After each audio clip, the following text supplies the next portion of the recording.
Shanti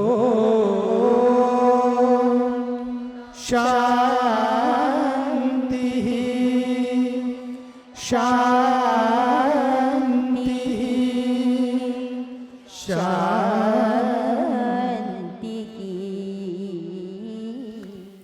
So part one, on the path of karma yoga, on the path of action, service. I'm here in the world. I'm going to use my body, use my time, use my talent, use my skills, use my abilities to serve. How during that can we always remember God? This is the great challenge, but it's also the great injunction. In the prayers that we sing every morning here, there's a beautiful line that says, Mukh mein ho Ram naam, Ram seva hath mein.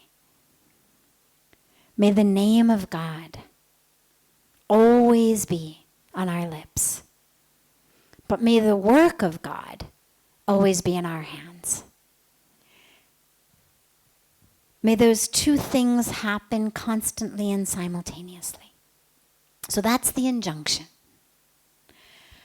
And the way to do it is, most of us, as we're doing things, our mind is preoccupied, we can say. Our mind tends to be in the past or the future. Now, it may not necessarily always be 30 years past or 30 years future. It may be simply 5 minutes past. Oh my God, I can't believe that he said that to me. Can't believe she did that. I can't believe this happened. I can't believe he took my parking spot. That was so rude. Or maybe about ourselves. I can't believe I did that. You're so stupid. So the past. Or the future. Sometimes it's the 30 years down the line, what's going to happen to my children. Sometimes it's just, what's for lunch? When am I going to be done? When do we get there? When can I finally be done with this and do something else? I'm bored. What if this doesn't work out? What if I make a fool of myself? What if I fail? What if I can't figure it out? What if my computer crashes? I mean, everything. That's where most of our minds tend to be. And the problem is that our karma seva doesn't work very well because we're not being attentive. And B, we're not getting the spiritual benefit because our mind isn't there. You're getting some benefit. You're getting the punya, you're getting the karma, the good karma from it. But you're not getting the real benefit of the transformation in the mind. And this is where the injunction comes of do the work with your hands. But let God always be in your mind. And here's how you know it's possible. Raise your hand if you've ever been in love. Anybody ever been in love? Okay. So most of you. I pray for all of you at some point in your life. It's a beautiful thing to be in love. Now, when you're in love, and it doesn't have to be a romantic love. It could be love for your child. It could be love for your parent. It could be love for your best friend who's, just come back after a long break, whatever. But when you're in love, you are always thinking about that person. Always. Puja Swamiji says, when you love someone, you don't have to take the mala and say, Jyoti, Jyoti, Jyoti, Jyoti. You're always thinking her name anyway. We do the puja because we're not thinking about God. I have to sit and do my japa because if I don't sit and do my japa, I'm going to forget to take God's name because I'm not in love enough. When you're really in love, it doesn't matter what you're doing. You're always thinking about that person. You're driving to work, you're in work, you're taking a shower, you're cooking food, you're eating food. You're always thinking about that person. And so the key is, how can my relationship with God develop in such a way that whatever I'm doing, I'm always thinking about God. And it's not easy. We don't all have direct personal relationships with God. One of the ways to do this, if you don't yet have that relationship, or if that's not something that comes naturally, is if you're serving, can you see God in those you're serving? So, whatever I may be doing, can I see God in those I'm working with, in those I'm working for, in those my work will benefit? Because that's another way to always have God in my mind. If every time my boss comes in and yells at me, or calls me into his office to yell at me, my focus is, how can I see God in my really cranky boss? Well, okay, I may not be 100% successful in doing it, but at least it's brought God into my brain. At least I'm trying. Whether I can see God in my boss or not, my mind is at least now thinking about God. Can I see boss in my co-workers? You know, in the one in the next cubicle who's always on the phone, too loud. You know, who's got the music up too loud, you can hear it through her earphones, you know, whatever it may be. Can I start to see God in all of them? And again, it's not easy, but at least the mere practice of doing it puts God in your brain. The only way to think about God is not in the form of Krishna or in the form of Ram or in the form of Shiva or in the form of the goddess. You can also think about God in the form of all of the divine creation. We're told by God, I am in everyone. All of the creation is pervaded by the divine. The Upanishads tell us that. So, whatever form you can see God in, try to focus on that. And again, even if you're not successful, don't worry, because this is a practice where simply trying to do it is actually enough. Because simply trying to do it puts God in your brain. You know you're supposed to be seeing God in your boss. Well, at least now you're thinking about God. Rather than thinking about, oh my God, what a witch. You know, like, I can't believe, how did I get stuck with this job? If, you know, my wife didn't insist on such a big house, we wouldn't have such a big mortgage, and then I wouldn't have to have this stupid job, and, you know, it's not fair. So that's where most of our minds go. Useless. Gets us absolutely nowhere on the path of life. So at least in that moment, thinking about God. Having a mantra is another very good tool, because what happens as you chant your mantra is the mantra starts to chant itself. In the beginning, you always have to remind yourself, chant the mantra, chant the mantra. But as you do it, the mantra starts chanting itself. And it requires much less attention to bring it back when you've lost it.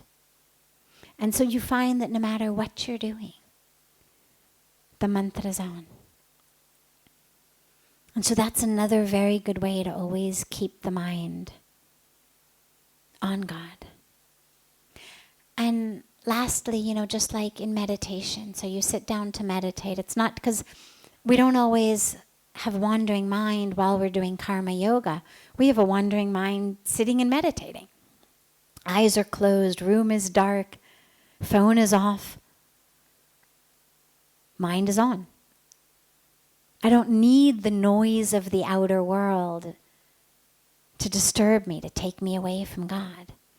And just as in meditation, mind wanders, you bring it back. Wanders again, bring it back. Wanders again, you bring it back. And slowly, the time it takes for you to bring it back gets shorter. The time in between its wanderings gets longer and more beautiful. But we just start using that practice in our life. You find yourself in a situation, you're upset, you're angry, your ego's taken over, your fear's taken over. All right, then suddenly something in your mind and your conscious, oh, wait, I'm supposed to be thinking about God. Oh, yeah. You bring it back. And just like meditation, slowly, that happens to you quicker and quicker. So it's not like you're 5 hours into a tirade before you remember that you're supposed to be thinking about God. Maybe you're 5 words into it. 5 seconds into it, 5 minutes into it. Oh, wait. Sorry. Lost myself. Slowly keep bringing it back.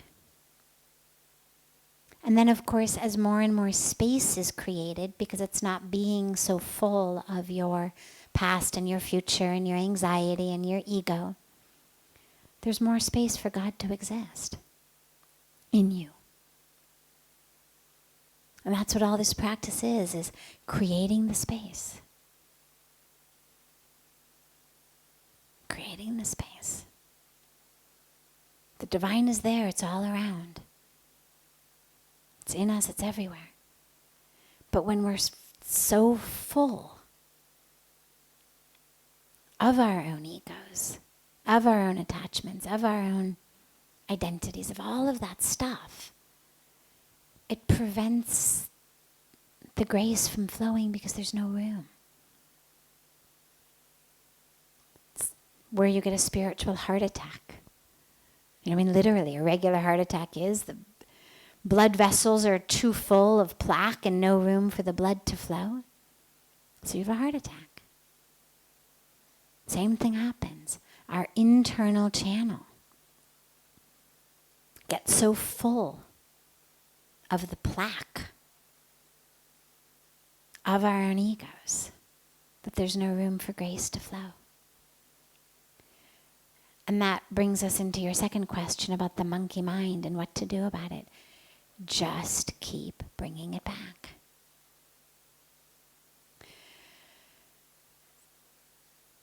Don't hate it. Don't yell at it, because all that does is give it extra energy. I'll tell you my favorite story about this. It's a true story.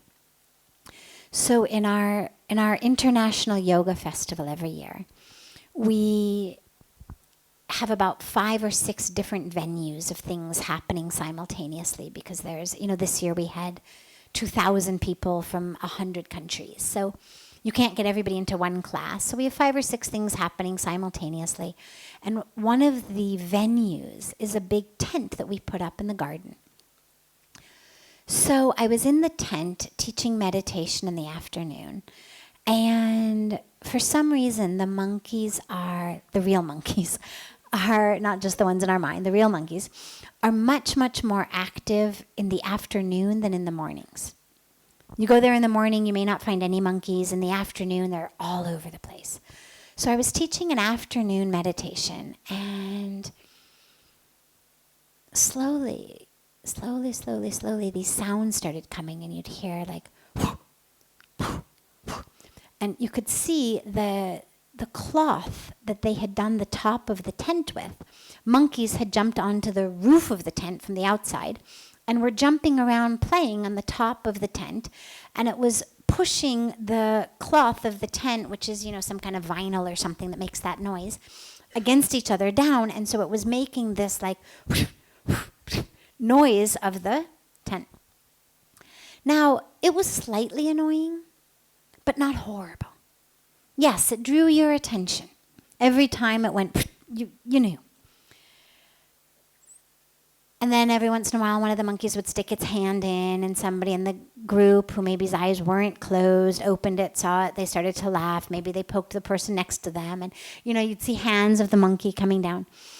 So maybe it was the camera guy who started laughing, but slowly people would start to giggle. But then we'd come back. And it just took me to remind people, okay, return the awareness inward, bring the awareness back, and come back. Just took a few seconds. Then another several minutes later, there'd be Again, people would get distracted. Again, we'd bring them back. But after this going on for maybe 10 or 15 minutes, one of the guards, the security guards, who was hired, and one of their jobs being keep the monkeys away, took his big stick and started banging on the poles that hold the tent up in order to scare off the monkeys. And so suddenly, instead of just, you heard bam, bam, bam, bam. Now, it was no longer possible to meditate. This was steel on steel. And of course, the guard has to yell with it, you know. Okay, so now it was just, there was no point saying, just keep bringing the awareness back. You know, when the flow was clearly running downstream so strongly, there was just no point in trying to row the boat in the other direction. But it gave us actually a wonderful, wonderful illustration, and I've loved it to this day. Even though it was not what I had intended for the afternoon meditation session, I'm so grateful for it. Because this is what happens in meditation. There they were real monkeys. But usually it's just the monkey in the mind. Now what happens normally is the monkey plays. It has a thought. It has a memory. It has a something. And you have this small metaphoric in the mind. It's a thought, it's an idea, it's a memory, it's a feeling, it's an itchy foot, it's a rumbling stomach. Whatever it may be, that just pulls you away from your meditation for a moment.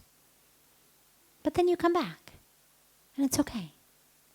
But when the inner guard gets fed up with the monkey mind and starts yelling at it, oh, you'll never be able to meditate, you're a failure at this too, your mind doesn't stop, for God's sakes, why doesn't this mind stop? Go away, I hate you. Whatever we yell at ourselves, that's when meditation becomes impossible. And so the illustration that was given so beautifully is the monkey themselves are not nearly as much of a problem as that inner security guard bang, bang, bang, banging to try to get the monkeys to go away. And so we don't berate ourselves, we don't yell, we don't push them. We don't wage war against our thoughts or against our mind. We just keep bringing it back, bringing it back. And you know what? Eventually, they jump off the roof and they go away. Maybe they come back tomorrow afternoon, but for a while, they're gone. And you have a beautiful extended experience of meditation. Then maybe one comes back, and then he goes away. And you just keep bringing the mind back, but you don't allow it to hook onto the monkey. It's not, oh, there he is in the back of my mind, now the middle of the mind, now the front of the mind, now it's, my past, now my future, now my distant future, now my child's future. Now my grandchild, my unborn grandchild's future, right? We hook on and we just keep going and going and going and going. And that's what not to do. You don't want to find yourself on the roof with the monkey. You're here. Just bring it back. Bring it back. Bring it back. Be aware. Be aware. All right. Distracted. It's okay.